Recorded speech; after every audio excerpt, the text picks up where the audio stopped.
जो निमित्त का आनंद है, किसी के निमित्त से। जैसे घर के रहते घर का आनंद है, वस्त्र के रहते ये साधन जन्य आनंद है, आनंद है। भोजन पदार्थ रहते हुए भोजन का आनंद है, ये साधन है। लेकिन एक वो आनंद भागवत में है जिसको आप लोग नहीं जानते हो। ऋषियों के पास, त्यागी संतों के पास कोई वस्तु नहीं है, कपड़ा नहीं है, झोपड़ी नहीं है, कोई सामान नहीं है, और फिर भी उनको कभी दुख नहीं है, वो हमेशा आनंद में। जाना, ये स्वयं सिद्ध आनंद है। जिसको ये आनंद मिल गया वो कभी दुखी नहीं होगा। जो साधन के रहते आनंद सोच रहा है वो साधन का आनंद है, और जिस दिन वो साधन जाएगा उस दिन आनंद रहेगा। बोलो बाल कृष्ण भगवान। साधन कभी भी टूट जाएगा, फूट जाएगा, छूट जाएगा, लेकिन अगर स्वयं सिद्ध आनंद आ गया तो कभी नहीं जाएगा, आपको छोड़ेगा ही नहीं। उस आनंद की तरफ भागवत ले जाता है। भागवत भगवान का स्वरूप है। जो इसकी शरण लेता है वो आनंद ही नहीं परमात्मा से मिल जाता है। तो मेरे भैया, भागवत की बात मानो, मेरी नहीं। सारी बुराइयों का त्याग कर दो और कपड़े यही पहनो, घर में रहो, परिवार में रहो, लेकिन संत बन जाओ। बोलो बाल कृष्ण भगवान। कोई कितना भी लोभ दे, दुनिया में किसी की ताकत नहीं है जो तुम्हें आनंद दे सके, चाहे किसी धर्म का हो। दुनिया के धर्म लोग प्रोपोगंडा हो रहा है, ये हो रहा है, वहां हो रहा है, लेकिन सुधार की तरफ किसी का ध्यान नहीं। मनुष्य मात्र का सुधार हो जाए, इधर बोलना चाहिए और करना चाहिए, समझाना चाहिए, उधर कोई वक्ता नहीं जा रहा है। डरते हैं कि हम ऐसा बोलेंगे तो लोग हमको नहीं मानेंगे, हम कह देंगे मांस छोड़ो तो मांसाहारी सब नाराज हो जाएंगे। मैं कहता हूं नाराज हो जाए, चले जाए। वो राक्षस तो राक्षस पहले भी थे, आज भी रहेंगे, लेकिन देवता क्यों उधर जाए। मैं देवताओं को लाना चाहता हूं कि भागवत के शरण में आ जाओ, बुराइयां छोड़ दो। दीक्षा लेने के लिए कई लोग आए, मैं बोला पहले तुम 1 साल तक शराब और मांस 2 छोड़ देना, तब मेरे पास आना। पहले गलती में दे देता था तो मैं पछताता हूं, अब नहीं देता। जब तक तुम्हारे में दुर्गुण रहेगा वो मेरा शिष्य नहीं रहेगा। बोलो बाल कृष्ण भगवान। मैं दुर्गुणी को किसी को नहीं मानता, चाहे वो मेरे घर का हो चाहे बाहर का हो। मैं सच्चे सिद्धांत का आदर करता हूं और सत्य स्वरूप की प्रतिष्ठा करता हूं। मेरे साथियों, ये भागवत मेरा जीवन है। महाराज परीक्षित का मोक्ष हुआ, देवता लोग खुश हो गए, भागवत की जय जयकार होने लगी।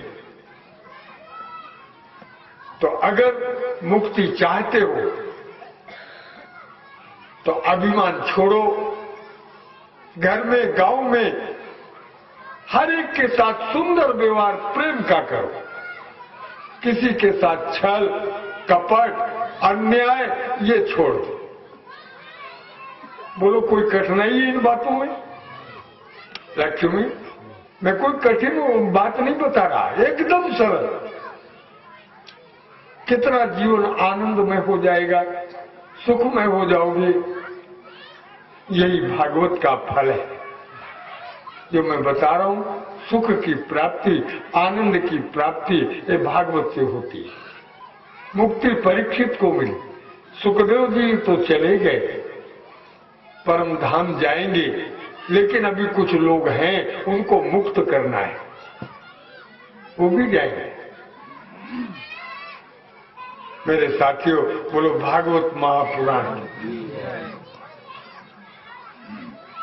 मैंने जीवन में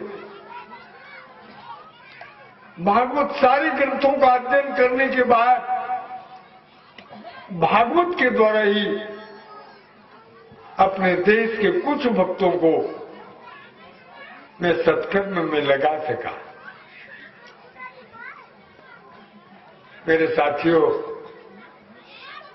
ये सिंगनपुरी के ये सभी चारों भाई बड़े ही धर्मात्मा, धर्म कर्म करने में ये आगे हैं, दूसरों की सेवा करना जानते हैं। मुझे इन सबको कथा सुनाने में बड़ा आनंद आया, बहुत अच्छा लगा। जो शुद्ध हृदय है वही मेरे प्रिय भक्त हैं।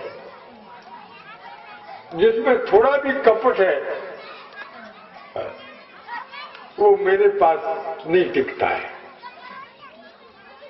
जो श्रोता लोग आए, उसलापुर, पलेनी, माटरा, सब जगह के आए लोग, बहुत गांव से आए।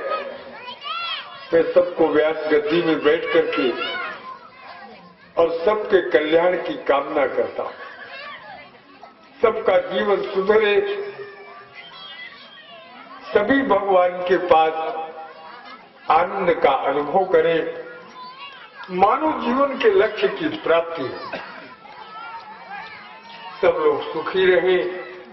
मैं नित्य कहता हूं, सर्वे भवन्तु सुखिना, सर्वे सन्तु निरामया। मैं नित्य ही ये प्रार्थना करता हूं, आप लोग सुखी रहो।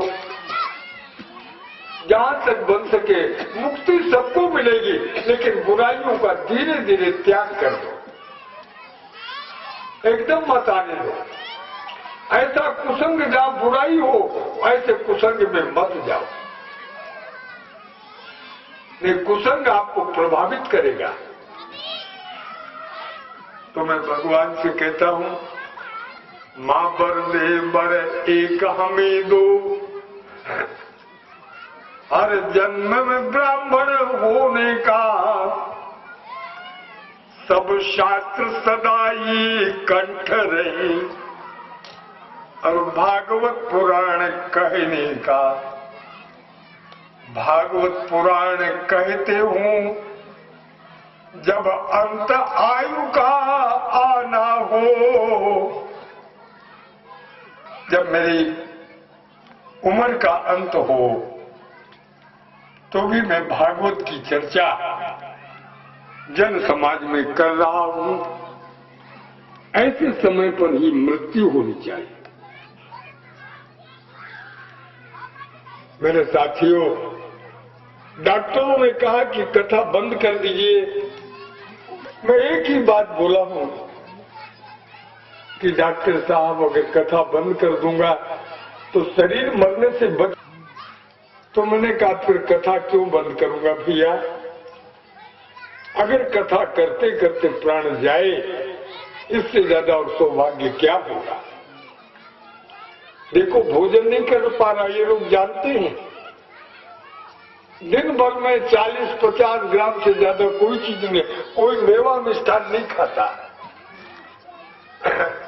फिर भी शरीर चल रहा है। बोल रहा हूं, कथा आपको सुना रहा, न आपसे एक नया पैसा के लिए मेरे को लोभ है कि आप एक नया पैसा दे दो, कभी नहीं रहा जीवन। और मैं आज कहता हूँ, हाँ ये जरूर कहता हूँ, अगर तुम्हारे पास है, बुराइयां हैं, वो मेरे भागवत में चढ़ा दो, तुम्हारा कल्याण होगा।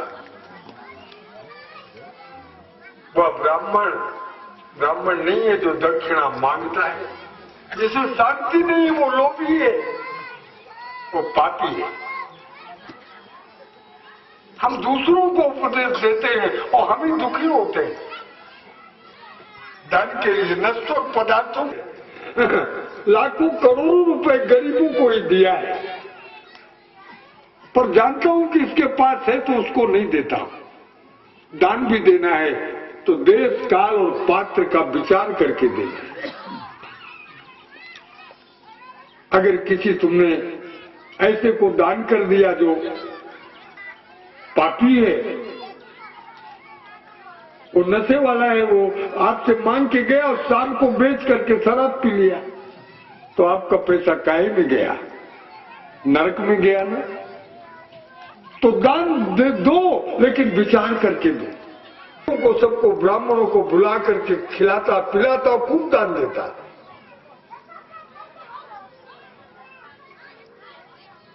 छोटा भाई जबकि उसकी पत्नी और फॉरेन की थी, विदेश की, वो कभी दान धर्म जानती नहीं थी।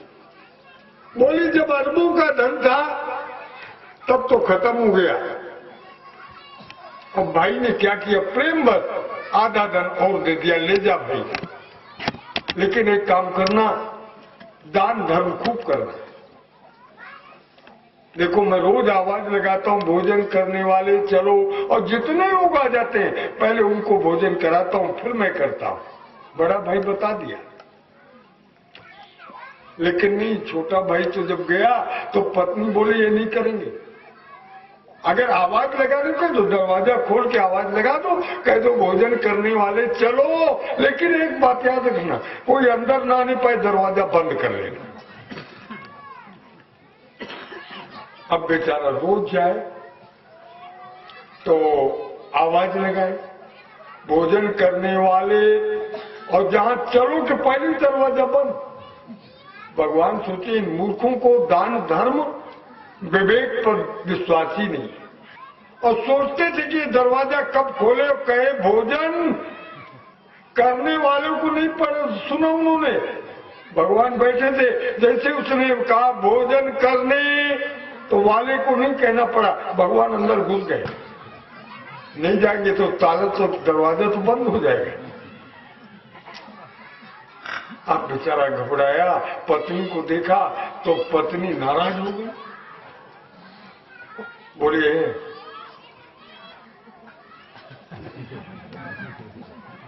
समझ तो नहीं, मौन भाषण है।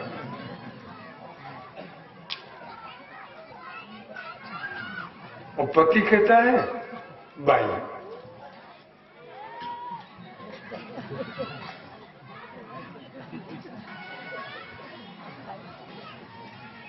एक जना हुआ थोड़ा खाई ना, और तो खा लेता चल रही।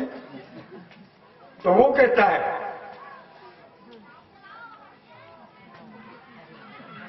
नहीं नहीं नहीं, वो कहती इसको निकाल दो मुन्ना, वो कहती इसको निकाल दो, भोजन नहीं देना है। दोनों आखिर लड़ गए, अंदर घुस गए, मारपीट हो गई। भगवान ने सोचा अच्छे मूर्खों के घर आ गए। वहां ऊपर चढ़ने की सीढ़ी थी, जैसे वो सीढ़ी से भगवान ऊपर चढ़ के बैठ गए। आखिर लड़ाई कितनी देर, थोड़ी देर बाद तो शांति आएगी। दोनों चुप होकर बाहर निकले, देखा अरे साधु तो चला गया। तो पति ने कहा बस हमारा तो झगड़ा खत्म, प्रायश्चित कर लिए। तो पति बोला हमने तुमको मारा नहीं। तो पत्नी बोली हम रोई नहीं। भगवान तो ऊपर बैठे थे, बोले हम भी गए नहीं। बोलो बाल कृष्ण भगवान। अरे अब ये फिर लड़ने लगे। भगवान ने सोचा इन मूर्खों को ज्ञान होगा, ज्ञान होगा ही नहीं। तो भगवान ने सुदामा की तरह चावल चबाए, देखा सारा घर धन से भर गया। महात्मा तो वहां नहीं थे, वो भगवान तो निकल गए। अब जब देखा तो अरे ये क्या हो गया।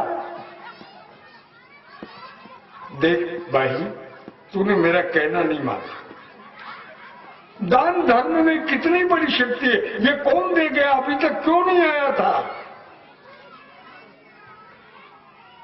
तो दोनों के दोनों सारा धन दान करके भगवान के चिंतन में लग गए। बोलो बाल कृष्ण बोलो। इस आशा कदी तो जगा देना, श्रोता समाज को सुंदर सुपात दे, निज चरणों का दास बना लेना। मेरे साथियों, हरि अनंत, हरि कथा अनंता, भागवत तो अनंत ग्रंथ है, इसका पार पाना कठिन है। अभी अंत में राजाओं का वर्णन है, कलयुग का वर्णन है, फिर कल्कि भगवान का है। भागवत बहुत है, वर्षों समापन नहीं हो सकता है। आज भी समापन नहीं है, आज यही विश्राम करते हैं, सबके कल्याण की कामना करते हैं। सब लोग सुखी रहो, प्रसन्न रहो, नित्य जो है बुराइयों से अलग रहो, मेरा यही बार बार कहना है। बोलो बाल कृष्ण भगवान। अब दो शब्द हमारे हरिश्चंद्र शास्त्री सागर के व्याकरण, न्याय, सांख्य, तमाम शास्त्रों के उद्भट विद्वान है। साधारण लोगों को मेरे पास नहीं आने देते, कहते हैं पहले मैं बताऊंगा, मेरे पास आओ, गुरु जी को परेशान मत करो।